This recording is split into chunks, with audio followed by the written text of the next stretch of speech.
Hello and welcome to this channel. I hope you enjoy this story. I'm going to try and upload each day. The Haunted Mansion. The old Victoria mansion stood on a hill overlooking the town, its dark windows like empty eyes staring out at the world. It had been empty for years, ever since the last of the family who had lived there had died. One day, a young woman named Sarah inherited the mansion from her aunt.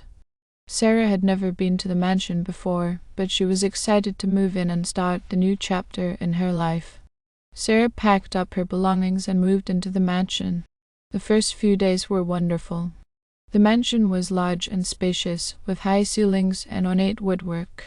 Sarah loved exploring the old house, finding hidden rooms and secret passages. But then things started to change. Sarah began to hear strange noises at night. Footsteps in the hallway, whispers in the wind. She would wake up in the morning to find her belongings moved around, or her bedsheets twisted and knotted. One night, Sarah was awakened by a loud crash. She got out of bed and went to investigate. The sound had come from the library. Sarah slowly opened the door and peered inside. The library was in disarray. Books had been thrown off the shelves, furniture was overturned. In the center of the room, a figure stood silhouetted against the window. Sarah gasped. The figure was tall and thin, with long, flowing hair. It was wearing a long white dress that billowed in the wind. The figure turned to look at Sarah. Its eyes were empty sockets, its skin as pale as death. Sarah screamed and ran from the room. She didn't stop running until she was safely locked in her bedroom. The next day, Sarah told her friends about what she had seen. They didn't believe her at first, but then they started to experience strange things themselves. They heard the same noises at night, and they saw the same figure in the library. Sarah realized that the mansion was haunted. The ghosts of her aunt's family were angry and restless, and they were determined to drive her out. Sarah didn't know what to do. She didn't want to leave the mansion, but she also didn't want to live in fear. She decided to try to appease the ghosts. She started by cleaning the mansion and making it a more welcoming place. She lit candles and burned incense. She played soft music. The ghosts seemed to respond to Sarah's efforts.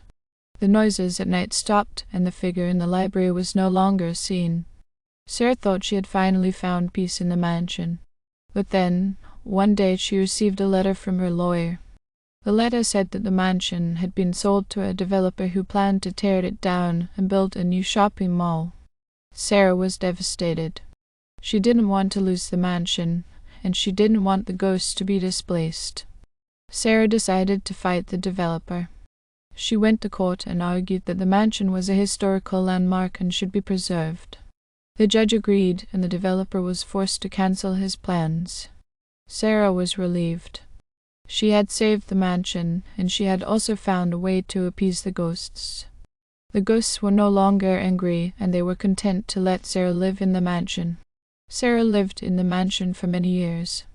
She became a successful writer, and she used her stories to tell the world about the ghosts who had haunted the mansion.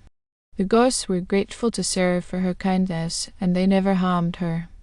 One day, Sarah died peacefully in her sleep. She was buried in the cemetery next to the mansion. The ghosts came to her funeral, and they wept for their lost friend. The ghosts of the mansion are still there today. They are no longer angry or restless. They are at peace, knowing that their story has been told. Thank you for listening. I hope you enjoyed this story. Don't forget to like and subscribe. Thank you.